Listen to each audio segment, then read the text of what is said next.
we're up here on Mount Arbel shooting some time-lapse footage and some B-roll for the Following the Messiah series, because this just gives you one of the best views of the Galilee region, and really where Jesus did probably 80% of his ministries right here in the northern Galilee region. So Barry tells us this is a very good day for shooting video up here because it's very, very clear.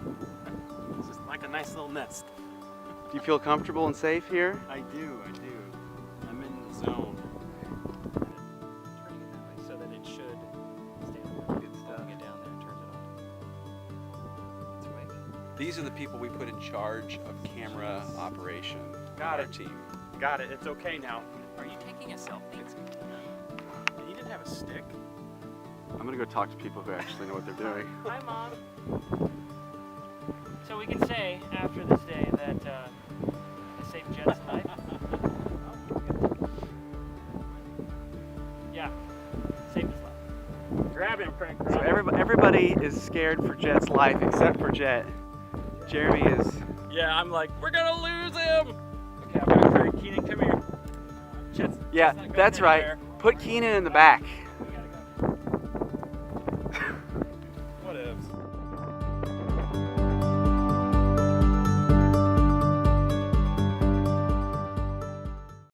So today we got up super early so that we could get to Nazareth Village, a first century replica of ancient Nazareth.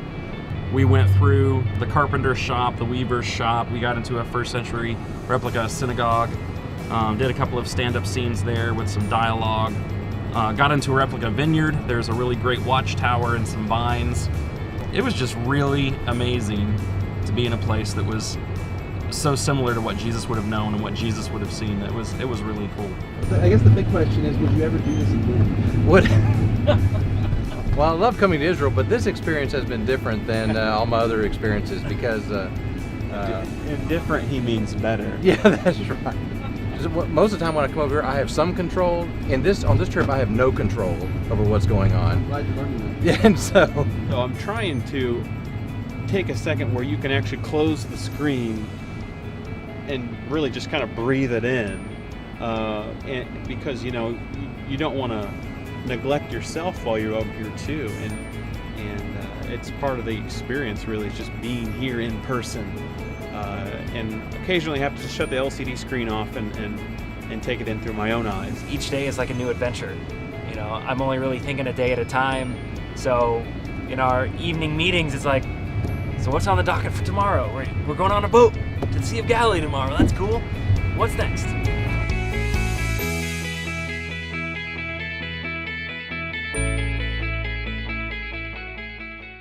So we walked into the museum at Nath Gennesar to see what they call the Jesus boat, but it's a first century boat from the time of Christ. And as we're getting ready to set up to shoot it, in walks one of the gentlemen that actually unearthed the boat. So we were able to scramble and pick up an interview with him talking about the experience of unearthing it. So that was pretty cool. Something we didn't expect at all, something that was unplanned, but we ran with it, and I think it's going to be a great piece of content. Is it unearthed or unwatered? Unwatered, yeah. Unwatered. But it was in the mud, so yeah. Unearthed. How often do you get a chance to interview a guy who unearthed something 2,000 years old, like 3 decades ago? And that's what we just did. The lady at the reception desk called him because he just works and lives around the corner and said, "Hey, there are these Americans here with some cameras wanting to talk about the boat." And so he came on down and walked in and was like, "Hi, I'm UV Lufan." We're a little starstruck. I was a little starstruck getting to interview this guy, and he was amazing and he was very gracious, and I never ever thought I'd get to do something like that. So now we're getting ready to go out onto a boat on the Sea of Galilee to get some footage of the sea. And it's gonna be kind of cool. We're gonna be up in the region where Jesus and the disciples would have crisscrossed the Sea of Galilee during their journeys.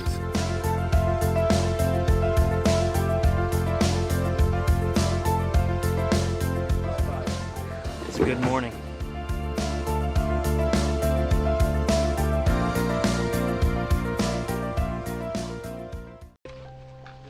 Bible has been everywhere. This Bible has been in Lithuania and the Philippines and Israel for the second time. So we just finished shooting at Capernaum, Jesus' hometown, while he was doing his missionary work down here. It's very exciting. It was very, very exciting to be here. I think I'm most excited about the fact that the city is still intact and recognizable. Like, you can walk around and say, that's a house, there's a synagogue, you know, there's a doorway to the house, you know. So that's pretty cool. So, and that's something that is amazing for 2,000 years. So right now I'm preparing Craig's favorite tool for the trip, the selfie stick. Hi, Mom. Hey, we're here in Israel. Hi. Having a great time. So, I mean, we bought lots of, well, we didn't buy, we rented lots of good, high quality cameras, and he prefers the selfie stick. Yeah, it's security. Pretty neat. I don't know, he says he's a professional. We're still trying to figure that out.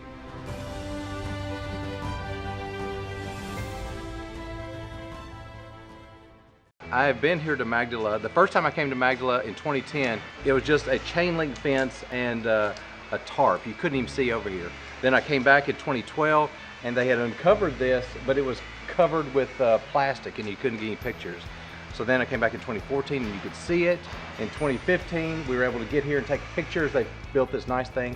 But this year when we came, and because we're with the film crew, they opened up the gate and allowed us to come in here and sit. And I actually, for the first time in my life, been able to sit in a first century synagogue. It was fantastic. It has been an awesome day. So yesterday we stopped by Magdala just to pop in and see, you know, maybe if we could grab some B-roll there or something. Met this wonderful woman, her name was Jennifer, and she basically said, come back tomorrow, we could do an interview. Came this morning, we were able to do some incredible stand-ups with Jeremy and Barry.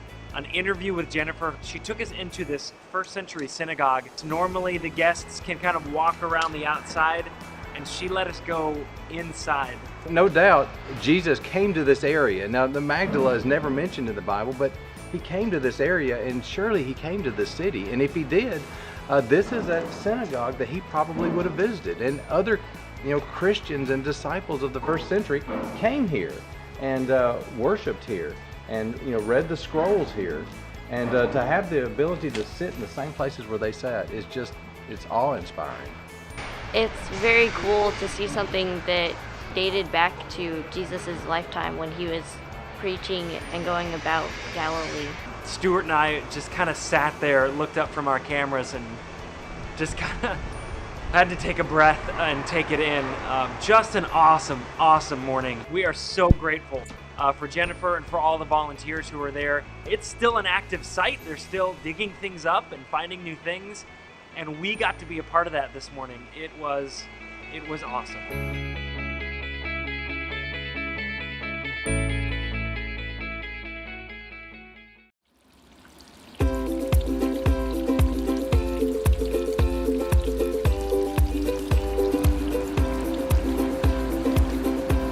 One fish, two fish, Jeremy fish, Barry fish. So we just watched a chef prepare 2 Peter's fish, and they're right over here. This is exactly the stuff I was hoping we would do when we're in Israel. This isn't really common in the United States. You know, we might eat fish sticks, but having a fish pulled right out of the sea and just kind of put in a little bit of flour and then drop right in a deep fryer and then serve right on your plate, eyeballs and all, I think they're gonna love it. Scene 104, take 3, Peter's Fish Market.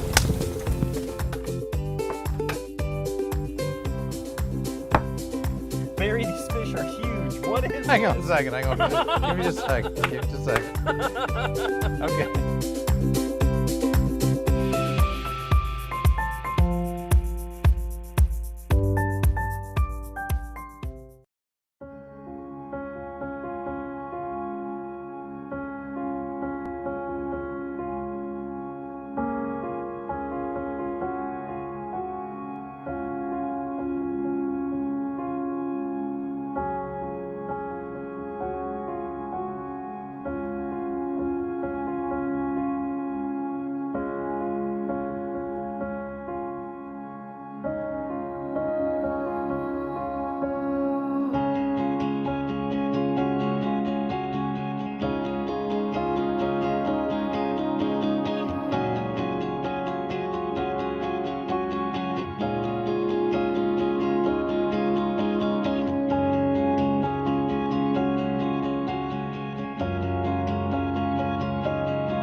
So we've been to a lot of places here in Israel.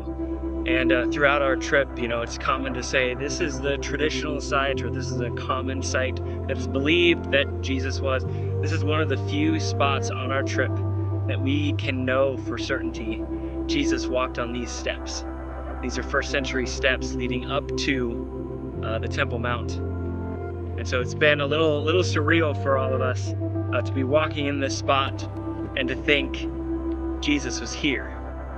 Jesus was here, and we're getting to capture this, just kind of taking this all in. This has been a really special moment.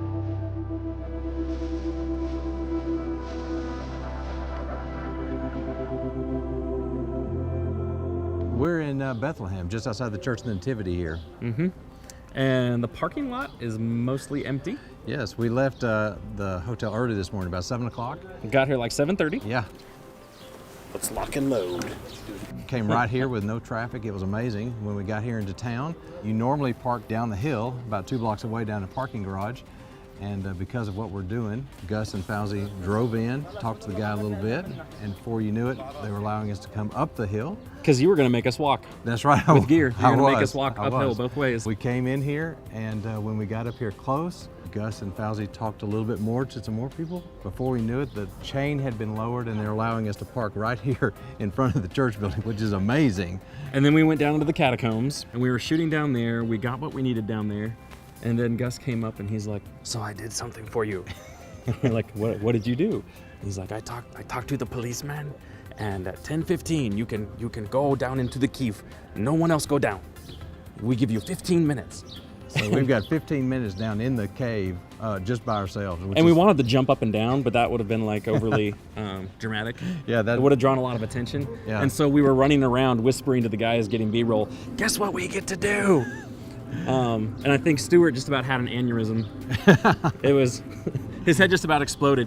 So it's been an awesome day. We're just a couple minutes away from getting our exclusive time in the Church of the Nativity. Yeah, but this has gone unbelievably well. And Gus has been amazing. Yeah. So grateful to have Gus with us.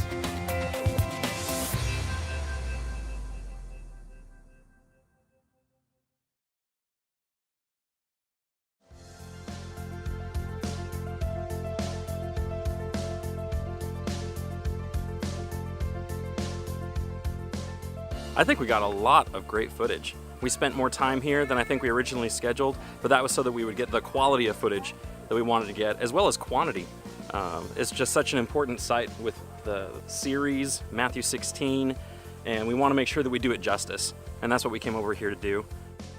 Reviewing Osmo footage. Yeah, this thing has been a lifesaver for this trip. Just it shoots wide, it shoots steady. It's so lightweight, we can get it close to the ground and get in positions that even with a traditional handheld, body stabilizer, we would not have been able to do. Craig, see, he has an earpiece, and I think he feels like Wait, that you want me to earpiece- take out Stuart? See, he wait. thinks that. I just want to confirm. Take Stuart out, right? Guys, I gotta go back to the van. I'm Yeah. getting I'll be out right of back. here. Be right back. So I'm excited that we were here as long as we were, and I think we've got some great stuff to show for it, and I can't wait for everybody else to see it back home.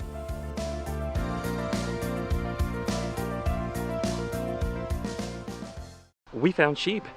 We've been looking for a flock of sheep and a shepherd the entire trip. We go to the airport tomorrow. We were leaving Jerusalem to head to En-Gedi, and we barely got out of town. We were about to take a turnoff that we really couldn't have turned around from. And on the right, our bus driver spotted this flock of sheep. And we ran out here, and our guide talked to the shepherd, and we got to interact. Like, we got up in the flock, and we were all a little giddy. We thought we were going to have to go hunting for them, like driving all around the outskirts of Jerusalem, and just on our way out of town for our normal drive. God blessed us with this opportunity. Gave us exactly the shots we wanted to get. We got some amazing noises. We got to stand up. It doesn't get any better than that. Images of sheep are important to the series, first of all, because we have them recorded for us over in Luke chapter 2 with the birth of Jesus. But we have the shepherds who at night received the report from the angel about the birth of Jesus, and they get to celebrate that and spread the news about that. So we really wanted that image from a larger context, a larger biblical context, sheep and shepherd are just all over the place.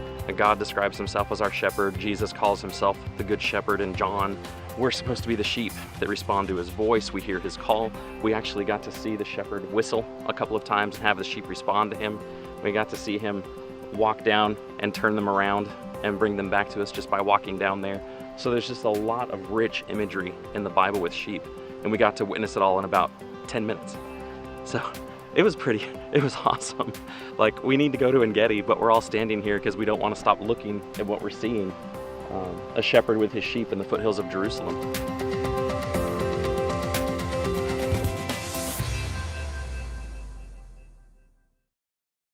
So today we are packing our gear, and so we're heading out to the Kaiser's compound, and we're going to, that's where our gear has been delivered, and that's where we're heading to get all of our gear packed into the umpteenth, half dozen cases that we'll take with us to Israel. We are at my house. This is where Danny and I live, and we're in Greencastle, Indiana. And this was at one point our living room, and now it is a equipment inventory bay, and you have a guy that's stressing out over paperwork. And he's making his little piles. We have a lens pile, we have camera pile, audio pile. There's piles everywhere. There's a lot that goes into a production like this, but once you're there and you start rolling, it's all worth it. It's go time. I mean, we're down to the wire now. It's starting to get real now, and I'm excited. It's funny, it's one of those things where I don't think people fully understand what it takes to create videos like this and how much equipment is needed to do that. So hopefully today we can give you a good idea of what that takes. In production last year, we learned what works. The core of our setup is very similar to what we had last year, but we've added some really cool pieces that are coming along with us this time, just to kind of amplify the experience for our viewers.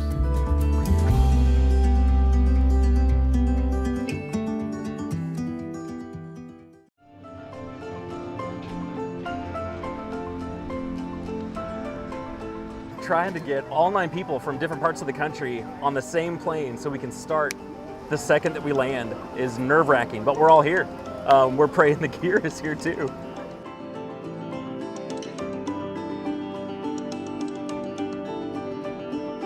I still don't think it's set in yet.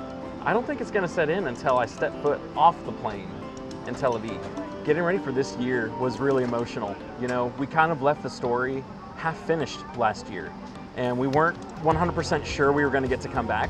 And so to be on the plane and getting over there to finish the story is just, it's been emotional. Trying to anticipate how I might feel as we go to some of these places and read some of those texts. I don't know how to anticipate that, just because of how real it is. It's how seeing these places and sharing it with people makes it even more real. It's our pleasure to welcome you to Tel Aviv. All right, we just landed in Tel Aviv and we're deplaning now. Fingers crossed, our luggage also made it to Tel Aviv. And I've been holding my breath until just now. We got through customs, gave them the paperwork, they signed it, they stamped it. I almost wanted to give them a high five. We are in country.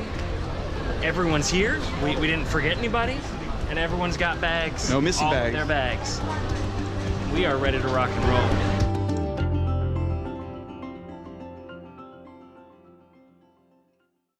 Mark? Today has been amazing. It's been a lot of hard work. It's super hot today, but it doesn't quite feel like work all the time because we're enjoying ourselves. It's a great crew. Working on following the Messiah with a group of professionals has been really neat. Everything I've done has been amateur, taking pictures, and so actually getting behind the scenes and seeing what all is involved just really lets me know how much goes into this, and I appreciate all of the dedication. More importantly, I am so glad to be working with a group of godly Christians. We're at the Garden of Gethsemane, and we just got done shooting Jeremy and Barry talking about Jesus praying in the garden. It was just surreal to be in the same place that Jesus has been. I can't even describe it. I have looked forward to being here for months since I was asked, and it's great that it's finally here. Now that we're getting into the meat of why Jesus came, to me this is the culmination of everything the Gospels pointed to and what we want to point to as well. Just being here in person helps bring all of that to life so much, and it has increased my faith greatly. And this is just day one.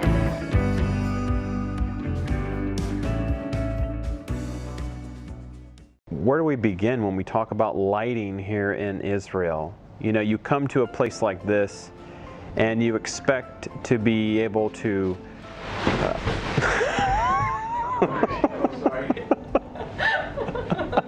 what we've discovered today is that we have been working on both ends of the lighting spectrum.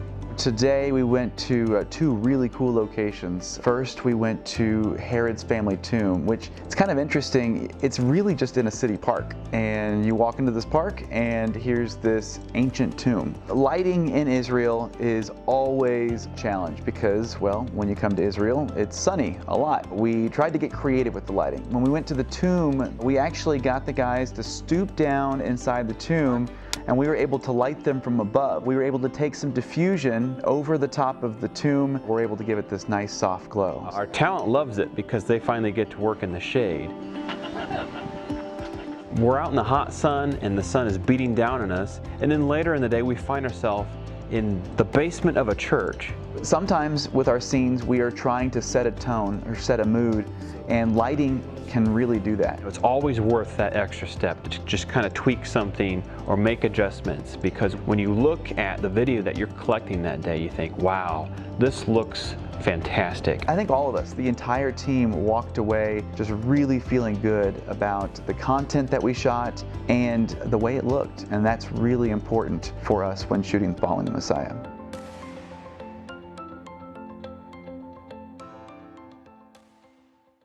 We're about to go into the Old City through the Jaffa Gate. We're going to be going to the Church of the Holy Sepulchre today. The Church of the Holy Sepulchre is the traditional site of the death, burial, and resurrection of Jesus. So you've got the location where the cross was placed. You've got the rock of anointing where his body was laid. You've got a structure called the edicule over the top of where the tomb was. And there are also a couple of first century tombs that we want to go see. They would have placed his body in, they would have rolled a stone in front of it and closed it off. Right. What we're going to cover at this site is a part of the final episode, which is the pinnacle of the history of Jesus' life, his death, burial, and resurrection.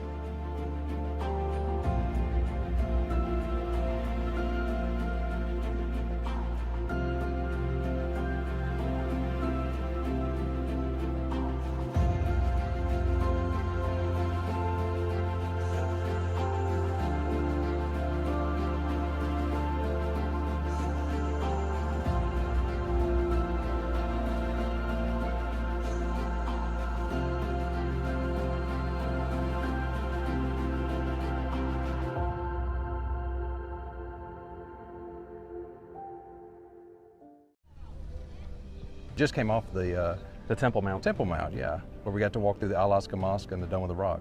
Foreigners, especially Christian foreigners, don't get to do that very often. So it was a treat. So we're up on the Temple Mount, passing the Dome of the Rock. It was a little tense. It's a very sensitive area. It's a very sensitive area, and you have to be very polite and understanding of everything that's involved in going up there. There were a couple of reasons we wanted to come here. One was the original location of the first century temple being here, but also it's pertinent to our final 5 episodes and the life of Christ, because he would crest that Mount of Olives, come over here and teach during that final week of his life. And not just during Jesus' final week, I mean, all during his ministry. Right. Anytime he came to Jerusalem, he would spend time in the temple area, teaching in the temple and talking to people about the things that he came to talk about. So for Jesus coming to the Temple Mount as our Passover lamb and witnessing and participating in everything that foreshadowed what he was here to do that final week would have been huge.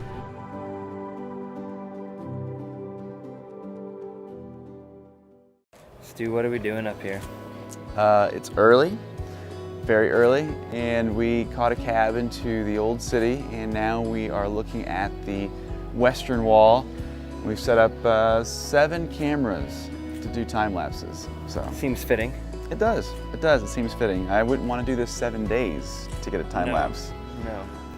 But, this is what it takes. We want to show the sun going over the western wall. We see the Mount of Olives in the background, trying to catch it from every angle that we can.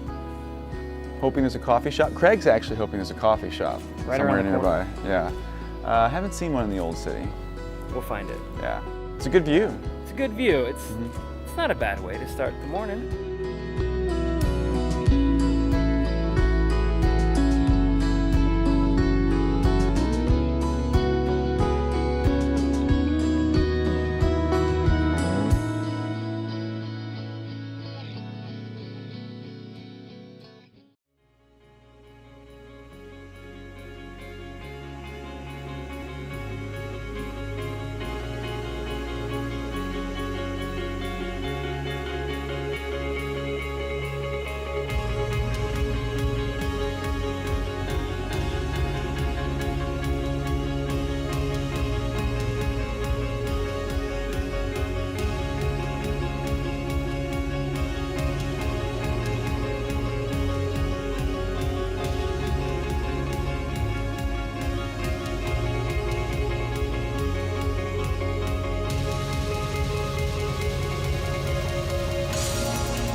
We went to the town of Nablus in Samaria, which is in the West Bank.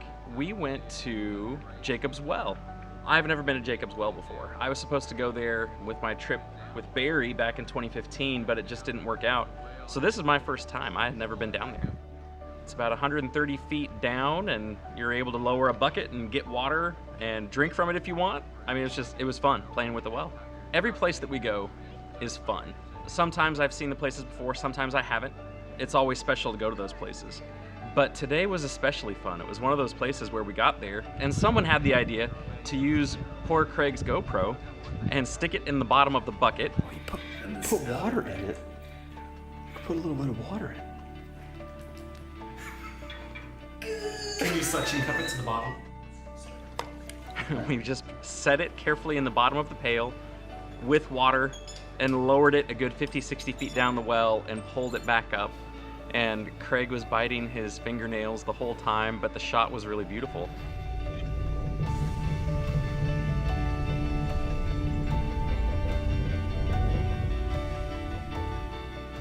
He's okay. Shotgun on. Craig's poor baby.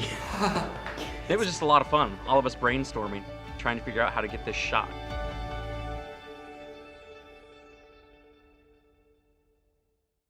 Well, this year I have Samuel with me, so that's different. Last year I was rooming with Stuart, which has its pros and cons. But this year I'm with Samuel. Tabitha and I, when we first came up here in 2010, our goal was to bring all of our kids over here because we want to show them the lands of the Bible. It's very important to us to let them see that. Samuel has always had an interest in video work and things like that. I wanted him to have the opportunity to see these guys do their stuff because they're such pros at what they do. This is our second time coming to Israel together. It's fun. Get to do things together that we usually don't do at home. It's been fun to see the difference in a year with Keenan. You know, neither Keenan or I had been on any type of production before last year, and so it was new to both of us, and we've both developed very different roles on the team. You know, he's more with the production crew, working with cameras and getting shots and taking pictures, and I'm more with the talent side of things. So it's fun to see both of us working on either side of it, kind of complementing each other. It's fun to see him do more this year than he was able to last year. And so it's just fun to see him develop and grow. He's able to keep up more. He's got his own camera now. I've mostly been getting behind the scenes and helping show Samuel the ropes. It's nice to have someone a little closer to my age that we can talk about stuff on the trip when we're not as busy. Just miscellaneous things, whatever they need me to do. Run, go get this, bring water to that person. Sweat towels. Sweat towels. There you go. Remind me not to use that towel. That's right. One of my other jobs is to capture behind the scenes footage. I'm really enjoying my time doing this and spending more time with Dad and the rest of the people on the crew. Oh, it's been fantastic. I'm really glad to be experiencing this and enjoying the time together.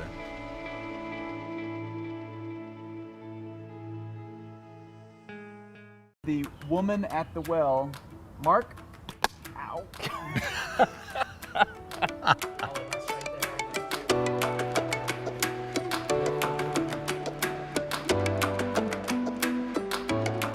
This is getting weird. This whole thing's gotten weird. Yeah, this has been weird for 8 days. Okay, this is gonna be fun. I am not going to cut yet.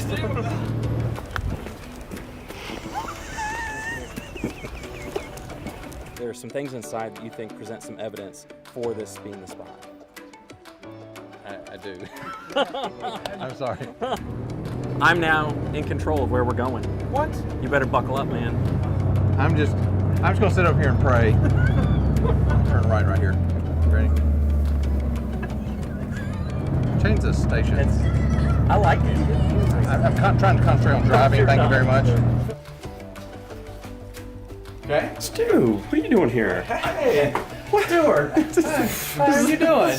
You? You're a lifeguard I here. attend in Indianapolis. Stuart Peck from Indianapolis. So I just. You meet everybody on the road. Wow, yeah. I just bought a sheep. Once Lazarus had risen from the dead and was being seen among people, this was the final nail in the coffin. Oh, man. So many outtakes. After Jesus was arrested in the Garden of Gethsemane. Jeremy, there's a number of things inside this church building that give some credibility. I think that was a little early. I'm done. I was like, hello, I'm still talking.